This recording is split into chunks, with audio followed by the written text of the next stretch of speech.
Hello guys, this is Terry from Yankee Gaming TV coming back at you with another Yokai Watch 2019 exclamation point edition review thingy. I hope you all are doing amazing and I hope everything's going well, and we're going to dive into episode 3's review here momentarily. I want to thank the Yokai Advisor for helping me locate the episode. He basically linked it in Discord, which makes things so much easier for me. Normally for Shatterside it took forever to find stuff, but this episode starts up with the Nyalking Dedo Kyokugin Jotai no Yokai Tachi, or the Nyalking Dead, like Nyalking Dead Yokai in Extreme Conditions, Episode 1. First off, I want to say I love this segment. I love the clothing that Jibanyan and Koma-san were wearing. If that's not DLC clothing for them in Yokai Watch 4, I will be disappointed. I won't be angry, I'll just be disappointed because they look so good. And they need crossbows, because obviously that's how you hunt zombies when you don't have a hammer. But this episode, or this portion of it, goes rather smoothly. We see them basically confront zombies. We get a funny little bit where Jibanyan accidentally, on purpose, maybe shot Whisper. And Whisper's like, I am not a zombie. Foreshadowing. And as the segment goes on, they realize that they're getting surrounded by zombies, and themselves in Manjimut, or Jiminkin, kind of rush off to a car to try to escape that way. But Manjimut, forever a guy character, pushes Whisper to the side when he realizes Whisper is going to be unable to start the car because Whisper isn't tangible. So, at least that's what I was getting from my perspective. So he pushes him out to the passenger side seat. Manjimut tries to get the car started and then slams his head forward into the wheel, pressing the seat eject button, sending Manjimut all Team Rocket style up into the air. When Manjimut landed, you can see Koma-san kind of peering out the back window, and Jibanyan eventually joins him there. And you see the zombies just kind of swarm him, and him become a zombie version of Manjimut. You wanna know what? Necro-Manjimut. There we go. I've coined a new name. So we have Necro-Manjimut now running after the car that actually just started, because coincidences are happenstance in the Yokai Watch world. They get to a market, and Jibanyan instantly starts omnomming, because choco bars are his omnommable thing. So as things are basically going on right there, Koma-san realizes that there is a bite on Whisper's ghost tail. And then both Jibanyan and Koma-san realize there are bites all over Whisper's back. And things are not good as Whisper becomes Necro-Whisper. And Whisper, actually, this is weird. It's kind of like when... I'm gonna use The Walking Dead game by Telltale. When Lee got bitten in the very first episode, or in the first season of that, how he still had some of his sanity to know what exactly was going on, and to basically explain the situation, saying he didn't have much time. Whisper kind of does this, but he just kind of more or less says, I'm okay. Nothing bad's gonna happen. I can't become a zombie because I'm already a ghost. Wrong. You can become a ghost zombie. And Whisper kind of goes berserk, but we get a scene of them basically leaving. Jibanyan and Koma-san, that is, after they try to deal with Whisper with the little crossbow darts. And we get a little to be continued window. I would rate that segment an A+. And then we have the next segment, which is Yokai no Hiraga Eshi. And this segment really starts off a bit normal. I believe we have our little cross sequence where we get our little opening song. But we have things opening up in class where our boy Keita or Nate is trying to invite Bear or Kuma and Kanji to go play soccer at the park or in the park. At first they were all for it, and then they're like, no way. Nope, we lied. And they did a little bit of a dance when they said, we lied, we're not going to the park with you. So Nate/Keita leaves, kind of perplexed. It would be a head scratcher moment for anyone that their friends would bail that easily. So as he walks out of school, he gets rushed by, well, not really rushed, but Satoko Hanayashi or Sarah shows up. Mika Yamaguchi or Alex also shows up, and also you have Katie or Fumi-chan, and they're all like, oh, he's cute, he's like an idol, or he's so handsome, he could be an idol. And they just kind of went on about that, making him gush a little bit. Felt so bad for him. And then they do the same thing that Bear and Kanji do, or Kuma and Kanji, where they completely troll him by saying, no way, and he's crushed. And then even the homeroom teacher does it to him. Now that's demoralizing. When homeroom teacher, or Mr. Joe Johnson, because obviously in localization land we have to give the guy a name. We can't just call him homeroom teacher, because where's the viability of that? So yeah, Mr. Joe Johnson basically said something along the lines like, Atamaga Yoi, or you're smart, Nate/Keita. And then he's like, no way, you're not smart. After doing a little bit of a dance thingy. This gets Nate really annoyed, or really angry. I don't want to say like super mad or anything like that, but it makes him a little bit angrier than what, I mean, I guess it's the right amount of angriness for his age and for the situation.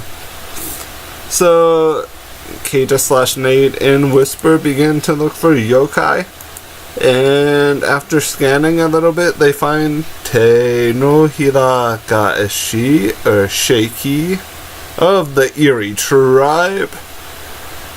And as you know, with this yokai, it is a flippy floppy one. It's a hand where it has a yellow side of a palm and a green side of it, and they both have different personalities and can change the mood of a person, if I'm remembering right, that they're mood altering yokai, or it's a mood altering yokai. So Nate, not wanting to deal with this immediately, summons Jibanyan all impressively, and Jibanyan's just laying there eating a choco bar, and then Shaky, Te no Hiraga Eshi, compliments Jibanyan, saying, oh, you're so popular, I think you're the most popular one. And then Jibanyan goes to Cloud 9 and is then standing on top of a hill, and then it switches aside and said, no, Koma-san is crushed.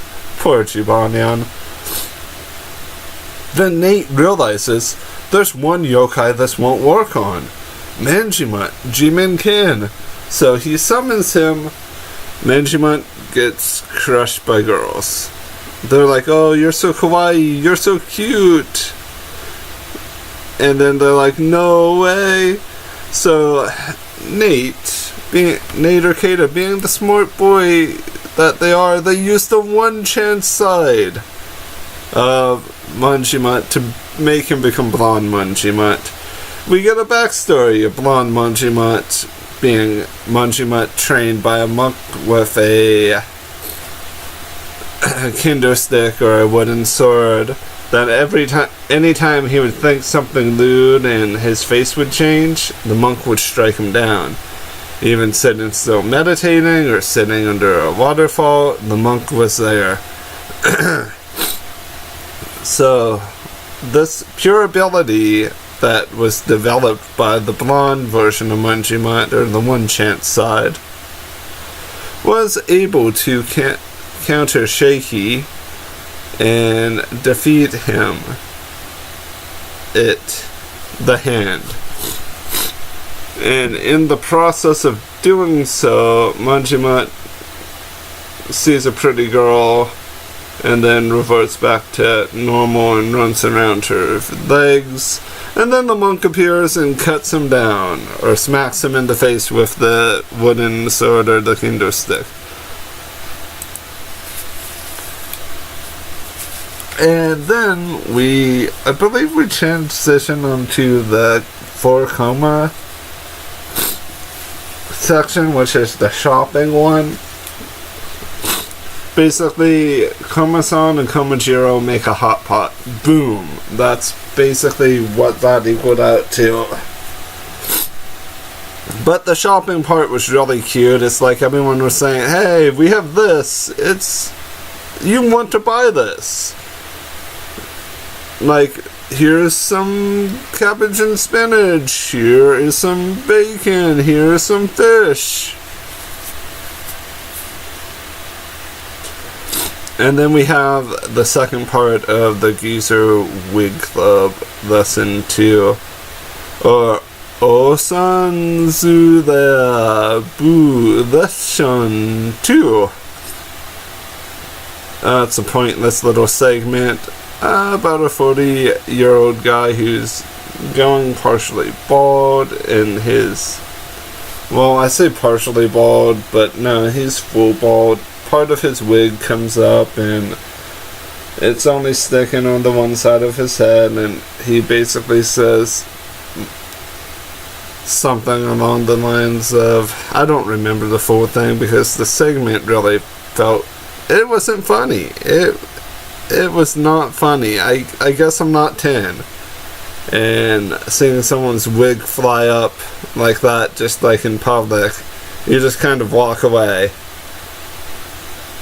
I guess I don't see the humor in the segment because his exchange with the woman was actually rather simple.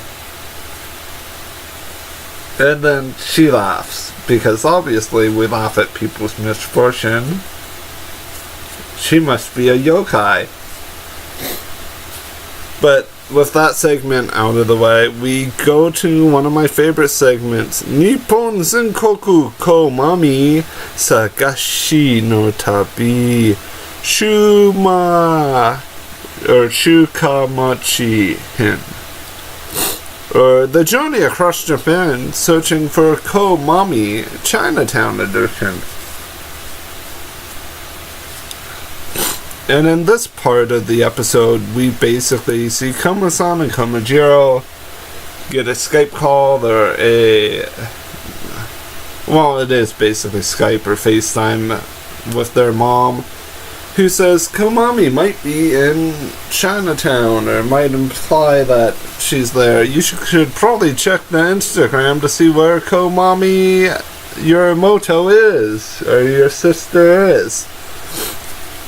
So they basically do that. They travel through the Chinatown-like area, and of course Koma-san has to have soft serve, and then they go to a pork bun place, or a meat bun place. That's kind of different. Let me double check. I left myself a note here. Okay, I guess I must have deleted it, but they went to a place and had a couple plates of like a pork bun, like dumpling, like thing. It's more or less, it's a big soup dumpling like thing filled with meat. I guess a meat bun to a certain degree. They ate some and they got super duper full and looked like bloated little Koma-san balloons.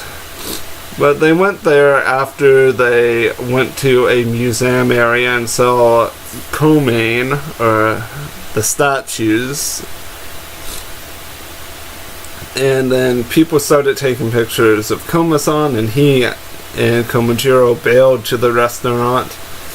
After they ate, they noticed up on the sign of most food ate, it was Komami-san, their sister. And then they noticed her at some tower on Instagram. Eventually we'll see her and know who she is. She's probably an S-rank yokai. And that's basically it from the episode. We get the little zoom out with them saying something along the lines of Komami Zuda, because apparently that's how Koma-san and Komajiro talk. Episode all in all was probably a B+ to an A. The Walking Dead segment was really well done. The segment with Nate / Kata and Whisper and them taking down Shaky or